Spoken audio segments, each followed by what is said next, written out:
On our news at 11, the Senate supports a boycott of the Summer Olympics. Recent quakes break open an aqueduct near Livermore. More at 11. At 11 tonight, we'll tell you about the 6 Americans who escaped from the Canadian embassy in Tehran over the weekend that apparently been hiding there all along. We'll also tell you about the big crack in the South Bay aqueduct caused by last week's earthquake that's forced the shutting down of part of the aqueduct. We'll have a film report on the storm situation in Southern California. They've been hit by mudslides, flash floods, and gale warnings. And we'll tell you about one of the youngest writers to get a bestseller, a 6-year-old boy from Davis. All that at 11.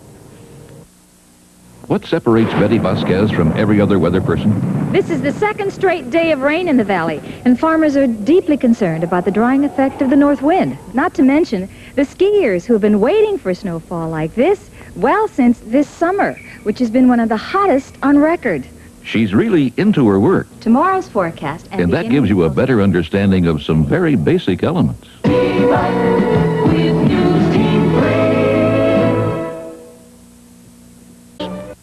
Mike Douglas tomorrow at 4 on 3. Larry Menard, crime beat reporter. He has a full-time job covering stories that happen day or night, rain or shine. Crime in the cities and suburbs has increased. So has Larry's job. This kind of news happens without warning, but Larry's there covering it. Larry Menard, crime beat reporter. Keeping news viewers alert is something Larry hopes will keep them off the victims list. Larry Menard, crime beat reporter, only on Channel 3. In tonight's news, 6 Americans have escaped from Iran with help from the Canadian government. And the Livermore quake causes a major leak in the South Bay aqueduct. In sports tonight, Bill Walton made his return to the NBA after nearly 2 years. And in the weather, you will not believe how cold it is out there already, and in Southern California, it continues to pour. It's 11 o'clock now. And we have news for you. Next. Don't forget, at bedtime, turn your thermostat to 55 or off. This winter, you'll pay a high price for wasted energy. Friends, this week we bring you a show titled Rhythm is Our Business, plus a special guest, recording star Barbara Mandrell. Here are some highlights. Crazy rhythm, here's the doorway. I'll go my way, you go your way. Crazy rhythm, from now on we're through.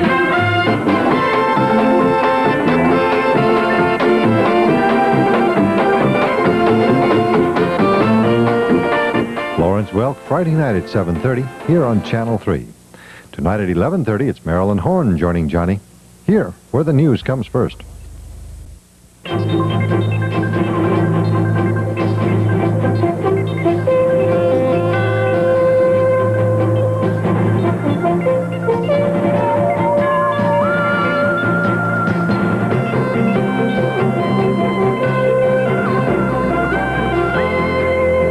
Topping the news tonight, 6 American diplomats who spent the past 12 weeks hiding out in Tehran are safe in West Germany tonight.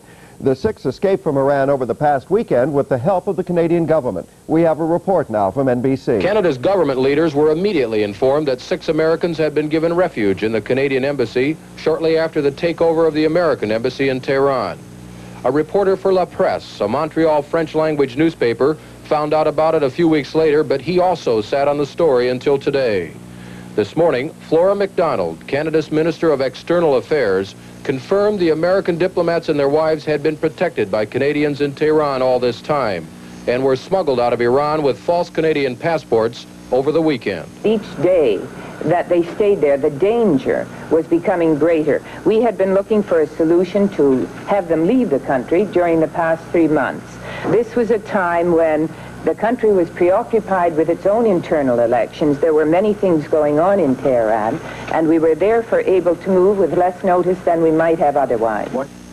Canadian Prime Minister Joe Clark says he wholeheartedly supported the decision by the Canadian ambassador in Tehran to hide the Americans in his embassy. And Clark's opposition leader, Pierre Trudeau, called the rescue a commendable act, and he praised the government for doing it. Jim Cummins, NBC News, Ottawa, Canada.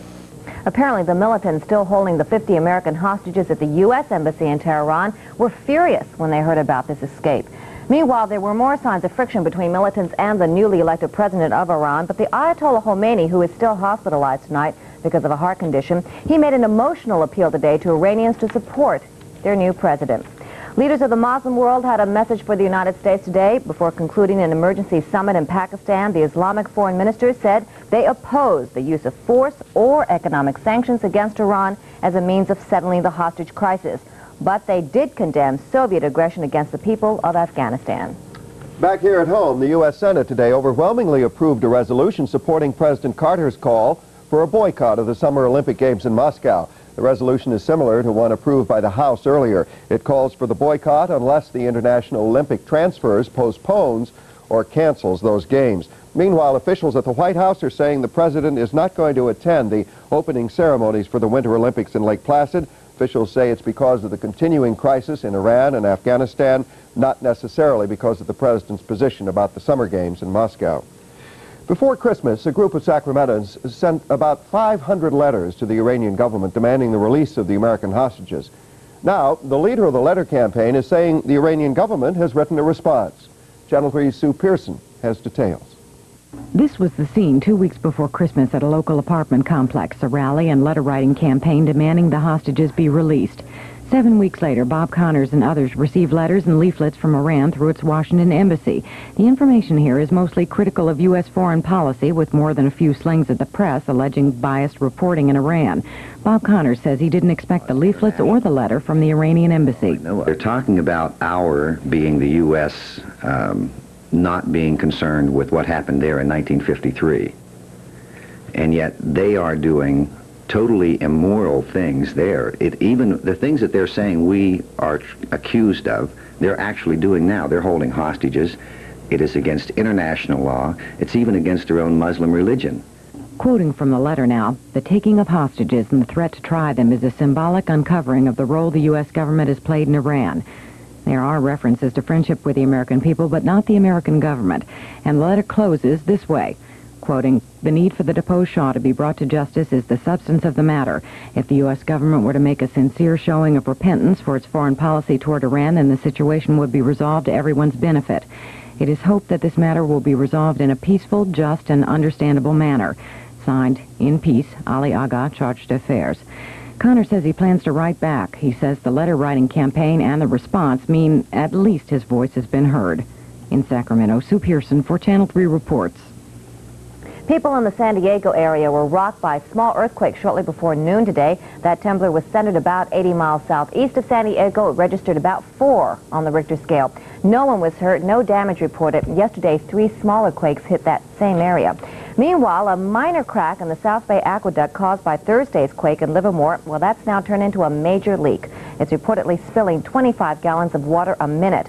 The water flow was shut off this afternoon as repairs began, but officials say residents in Alameda and Contra Costa counties will continue to get water from other sources. In short, it could have been a lot worse. For instance, if the leak had sprung during the summer months.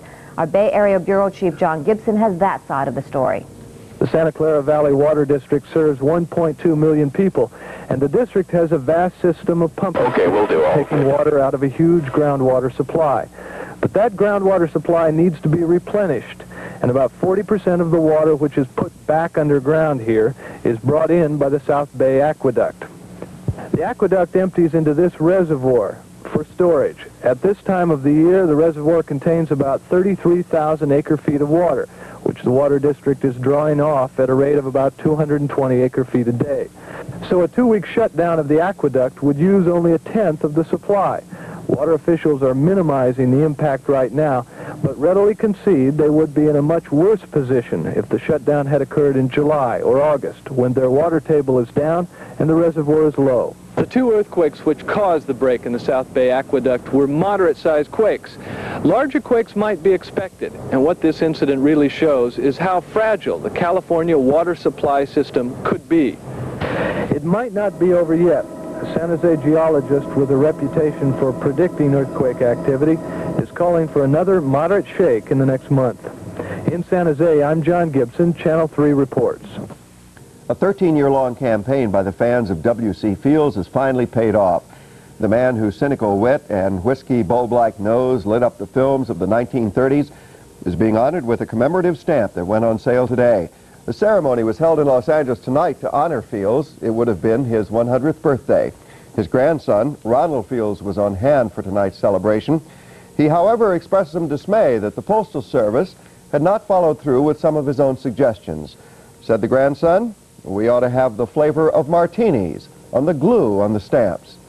Grandfather would have liked that. Meanwhile, another show business legend, Jimmy Durante, is gone tonight.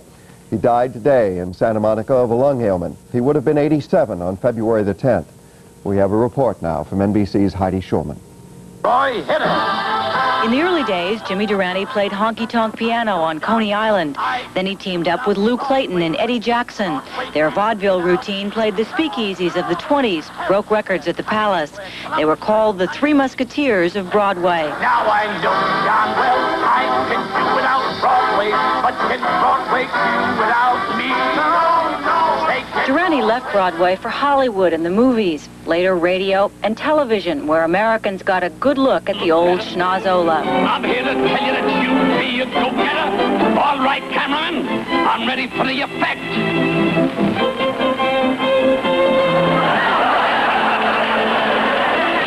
After 4 years in television, I thought the schnoz should have a show of its own. The cake down by the Golden Gate, way down the San Francisco Bay. With his trademark hat and his famous strut, Durante entertained us for almost 70 years. Mainly, he made us laugh.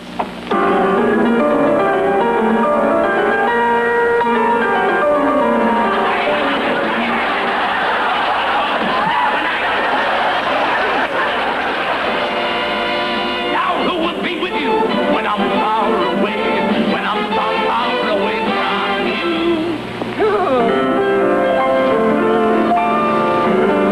Wait a minute, wait a minute, wait a minute. There's a gal going in business for herself.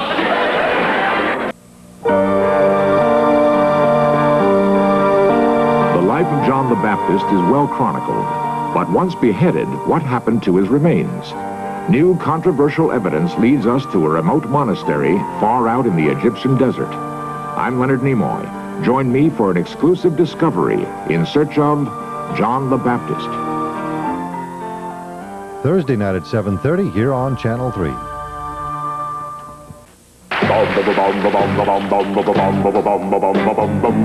Hey, Mr. Bassman, you got that something, Mr. Bassman. You get that music bumping till you with teases.